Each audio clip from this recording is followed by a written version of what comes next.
Video like जरूर कर लीजिए और ऐसे वीडियो लगातार फ्री में पाने के लिए चैनल को तुरंत सब्सक्राइब कर लीजिए और बेल आइकन को जरूर टैप कर लीजिए ताकि आगे भी सारे वीडियो आपको मिलते रहे। यूट्यूब में फॉलो करते हैं तो प्लीज ये वाला फ्री टेलीग्राम चैनल जरूर ज्वाइन कर लीजिएगा। सारे नोटिफिकेशन सारे अपडेट यहीं पे आते हैं, ध्यान रखिए। नमस्कार दोस्तों, एग्ज़ाम प्रिपरेशन के यूट्यूब चैनल पर मैं प्रियंका एक बार फिर से आप सभी का बहुत बहुत स्वागत करती हूँ। आज की मॉडर्न इंडियन हिस्ट्री की क्लास में हम लोग कैबिनेट मिशन योजना और संविधान सभा के बारे में डिस्कस करने वाले हैं। इससे पहले की क्लासेस चैनल पर अपलोड कर दी गई हैं, आप उनको देख सकते हैं और बहुत जल्द ही आपकी 2-3 क्लासेस में ये जो सब्जेक्ट है मॉडर्न इंडियन हिस्ट्री का रिवीजन चल रहा है वो कंप्लीट हो जाएगा। अगर आप न्यू हैं चैनल पर तो डेली दोपहर 1 बजे जीएस की क्लास आती है और साथ में रात को 9 बजे मॉक टेस्ट चल रहा है आरओ को टारगेट करते हुए। यूपी पीसीएस प्रीलिम्स के लिए भी इम्पॉर्टेंट है। अगर आप कोर्स परचेज़ करना चाहते हैं तो फिर आप क्या करना है, अगर आरओ के लिए तैयारी कर रहे हैं और एग्ज़ाम में अभी भी आपको लग रहा है कोई कमी है तो आप पेड कोर्स ज्वाइन कर सकते हैं। स्टडी फॉर सिविल सर्विसेज का कंप्लीट स्टडी मटेरियल मिल जाएगा और प्रैक्टिस सेट भी मिलेंगे जिससे आप ज़्यादा से ज़्यादा प्रैक्टिस करके अपने सब्जेक्ट को कंप्लीट कर सकते हैं। तो और कोई मैगज़ीन करंट अफेयर के लिए या फिर सेंसस या कोई मिसलिनियस टॉपिक है तो उसमें आपको कोई भी दिक्कत नहीं होने वाली है। सारा कंटेंट एक जगह मिल जाएगा और समय रहते आप अपनी तैयारी कंप्लीट कर लेंगे। ठीक है, ज़्यादा जानकारी के लिए डिस्क्रिप्शन बॉक्स में मैंने नंबर प्रोवाइड किया, आप उन पर जानकारी ले सकते हैं। तो चलिए बिना देर के आज की क्लास स्टार्ट करते हैं। कोर्स से रिलेटेड जानकारी मैंने आपको दे दी है।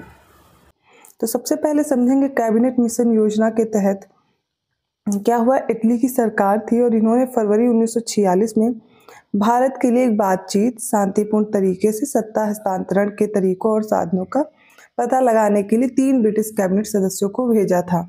अब इसमें पैथिक लॉरेंस थे जो भारत के राज्य सचिव थे, स्टेफोर्ड क्रिप्स थे जो व्यापार मंडल के अध्यक्ष थे और एवी अलेक्जेंडर थे जो कि फर्स्ट एडमायरल्टी लॉर्ड थे। देखिए यहाँ पर ये भी पूछ लिया जाता है कि इनमें कौन कौन से सदस्य थे, तो आपको एक स्टेटमेंट दिया जाएगा और उसमें पता चला एक की जगह कुछ और नाम डाल दिया और आपने उसमें 1-2 नाम देखे और जल्दी से करेक्ट कर दिया। तो ध्यान रखेंगे, पैथिक लॉरेंस थे, स्टेफोर्ड क्रिप्स थे और एवी अलेक्जेंडर थे। ये 3 लोग आए थे कैबिनेट मिशन योजना के तहत।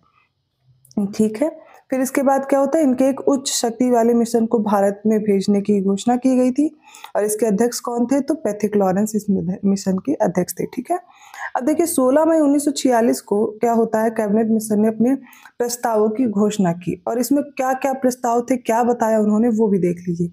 तो भारत की एकता बनाए रखना। अब यहाँ से प्रश्न पूछा जाता है कि इस घोषणा में क्या शामिल नहीं था, तो सारे फैक्ट्स याद कर लीजिए। मुस्लिम लीग की जो पाकिस्तान की मांग थी उसको ठुकरा दिया गया था कैबिनेट मिशन में। ठीक है, भारत एक संघ स्थापित करना जिसमें ब्रिटिश प्रांत और देसी रियासतें शामिल होंगी। 4था संविधान निर्मात्री संस्था या संविधान सभा का गठन प्रांतीय विधानसभाओं तथा देसी रियासतों के प्रतिनिधि द्वारा करना। तो ये इसमें कुछ प्रस्ताव थे जिनकी घोषणा की गई। इससे अगर प्रश्न बने तो ध्यान रखिएगा क्या क्या प्रस्ताव इसमें थे। यदि सारी घटनाओं पर ध्यान दें तो 24 मार्च 1946 को कैबिनेट मिशन कहाँ आया, दिल्ली आया। क्रोनोलॉजी में क्वेश्चंस आते हैं, ध्यान रखिएगा। तो कैबिनेट मिशन में क्या हुआ, 1946 ने ये इस समय आया था इसलिए इसका नाम है। वायसराय की जो एग्जीक्यूटिव काउंसिल थी उसका पुनर्गठन किया और अंतरिम सरकार के गठन का सुझाव दिया जिसमें वॉर मेंबर सहित सभी विभाग भारतीय सदस्यों द्वारा धारण किए जाने थे और कैबिनेट मिशन योजना के पक्ष में गांधी जी पूरी तरह से थे। फिर गांधी जी के बारे में देखिए तो इन्होंने इसके संदर्भ में कहा था, यह योजना उस समय की परिस्थितियों के परिप्रेक्ष्य में सबसे उत्कृष्ट योजना थी जिसमें ऐसे बीज थे जिनसे दुख की मारी भूमि यातना से मुक्त हो सकती थी। कथन देकर के पूछा जा सकता है किसका कथन है। नेक्स्ट है मौलाना अबुल कलाम आजाद। तो कैबिनेट मिशन के भारत आगमन के समय भारतीय कांग्रेस के ये अध्यक्ष थे, मौलाना अबुल कलाम आजाद। तो ये आजाद को मिशन के साथ विचार विमर्श करने हेतु कार्य समिति ने पूर्ण अधिकार दे रखा था उस समय क्योंकि ये अध्यक्ष थे। तो 6 अप्रैल 1946 को उन्होंने सबसे पहले कैबिनेट मिशन के सदस्यों से मुलाकात की। किसने की थी, अबुल कलाम आजाद ने की थी। और संविधान सभा के सिद्धांत के सर्वप्रथम दर्शन 1895 ईस्वी के स्वराज्य विधेयक में होता है जिसे तिलक के निर्देशन में तैयार किया गया था उस समय। 20वीं सदी में इस विचार की ओर सर्वप्रथम संकेत किसने किया था, तो महात्मा गांधी ने किया था। उन्होंने वर्ष 1922 में अपने विचार व्यक्त करते हुए कहा कि भारतीय संविधान भारतीयों की इच्छा अनुसार होगा। देखिए तिलक तो पहले से ही चाहते थे स्वराज, आपको पता है उन्होंने कांग्रेस के अधिवेशन में भी कहा था स्वराज हमारा जन्मसिद्ध अधिकार है। तो ये ध्यान रखना होगा कि सबसे पहले किसने सिद्धांत दिया था? तो तिलक जी ने दिया था। लेकिन बाद में, क्योंकि पहले तो स्वराज क्लियर ही नहीं कर रहे थे गांधी जी, अपना जो भी सत्याग्रह करते जा रहे थे, लास्ट में उन्होंने कब बताया था? 1922 में ये चीज बोली थी कि भारतीय संविधान अब भारतीयों की इच्छा अनुसार होगा, मतलब हमें पूर्ण स्वराज चाहिए। अब धीरे धीरे पूर्ण स्वराज की ओर हम लोग बढ़ते रहते। पहले क्या डोमिनियन स्टेट का दर्जा मांग रहे होते हैं, फिर बाद में जब नहीं मानते हैं ब्रिटिशर्स तो क्या किया जाता है? आगे आगे ये पूर्ण स्वराज की मांग की जाती है। अब देखिए मोतीलाल नेहरू जी के बारे में, तो 1924 में इन्होंने ब्रिटिश सरकार के सम्मुख संविधान सभा के निर्माण की मांग प्रस्तुत की थी। और आपको याद होगा मोतीलाल नेहरू और चित्तरंजन दास ने मिल करके 1923 में स्वराज पार्टी का गठन भी किया था। ठीक है, और इसके बाद औपचारिक रूप से संविधान सभा के विचार का प्रतिपादन किसने किया था? तो M.N. रॉय ने किया था। और इस विचार को मूर्त रूप देने का कार्य किसने किया? पंडित जवाहरलाल नेहरू ने। फिर 9 दिसंबर 1946 को, ये डेट बहुत इंपॉर्टेंट है, याद रखिएगा, इस दिन संविधान सभा का पहला जो अधिवेशन है वो हुआ था। अब पहले दिन क्या क्या हुआ था वो भी घटना इंपॉर्टेंट है। तो जब पहला अधिवेशन हुआ तो एक अस्थायी अध्यक्ष बनाया गया, और वो कौन थे? डॉक्टर सच्चिदानंद सिन्हा थे। फिर दूसरी बैठक कब हुई थी? तो 11 दिसंबर 1946 को ही। अब दूसरी बैठक जब दिल्ली में हुई तो अब स्थायी अध्यक्ष चुने गए। तब कौन चुने गए? तो डॉक्टर राजेंद्र प्रसाद, इनको निर्वाचित किया गया। भारत के संविधान को 26 नवंबर 1949 को अंगीकृत किया गया था। अपने गठन के समय संविधान सभा संप्रभु नहीं थी। अगले व्यक्ति जीवी मावलंकर, तो ये केंद्रीय लेजिस्लेटिव असेंबली तथा स्वतंत्र भारत की संसद में अध्यक्ष का पद इन्होंने ही संभाला था, जीवी मावलंकर ने। और ब्रिटिश युग में मावलंकर वर्ष 1946 से 14 अगस्त 1947 तक केंद्रीय लेजिस्लेटिव असेंबली के अध्यक्ष रहे थे। भारत के स्वतंत्र होने के बाद लोकसभा के पहले अध्यक्ष के रूप में इन्होंने कार्य किया था 1952 से 1956 तक। वे वर्ष 1937 से 1946 के दौरान जो बंबई प्रांत की लेजिस्लेटिव असेंबली थी वहां के भी अध्यक्ष रहे थे। तो जीवी मावलंकर के बारे में जितनी भी इंफॉर्मेशन है उसको तैयार कर लीजिए।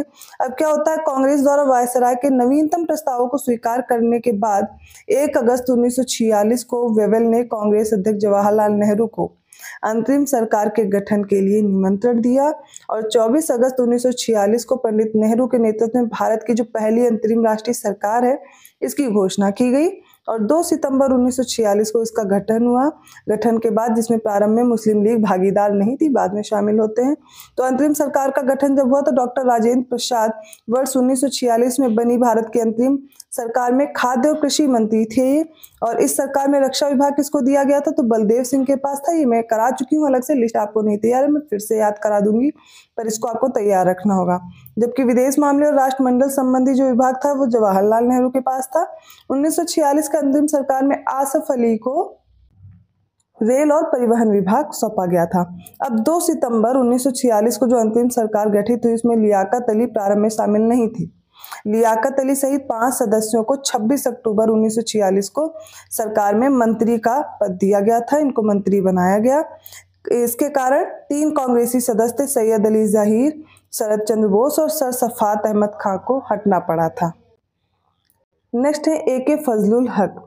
तो बंगाल में A.K. फजलुल हक के नेतृत्व में कृषक प्रजा पार्टी और मुस्लिम लीग की गठबंधन हुई थी, और जो कि 1946 के चुनाव में सत्ता में आई, किंतु बाद में मुस्लिम लीग का जो मंत्रिमंडल है वो गठित हुआ और 14 अगस्त 1947 तक सत्ता में रहा था। इसके प्रधानमंत्री कौन थे? तो H.S. सुरहावर्दी थे।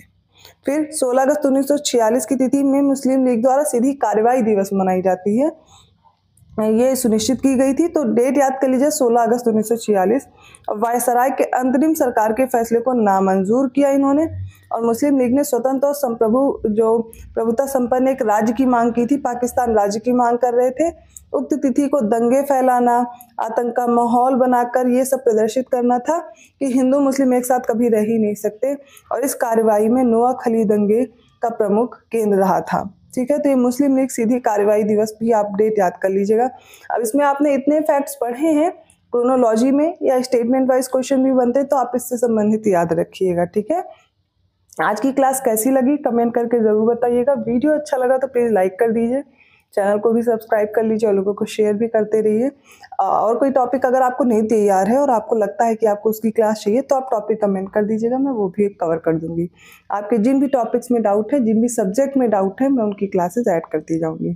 तो आपके एग्जाम तक मैंने ना जाने कितने भी टॉपिक कराए हुए हैं, इवन सब्जेक्ट भी पूरे कंप्लीट करा चुके हैं। जिनको भी क्लास करनी है प्लेलिस्ट में क्लासेस ऐड हैं, आप कर सकते हैं। इसके साथ ही और कोई टॉपिक पढ़ना मैंने आपसे कहा बता देंगे, और पेड कोर्स के लिए जानकारी आपको नंबर से मिल जाएगी जो कि डिस्क्रिप्शन बॉक्स में दिए गए हैं। मैं मिलती हूँ अगली क्लास में, तब तक के लिए धन्यवाद।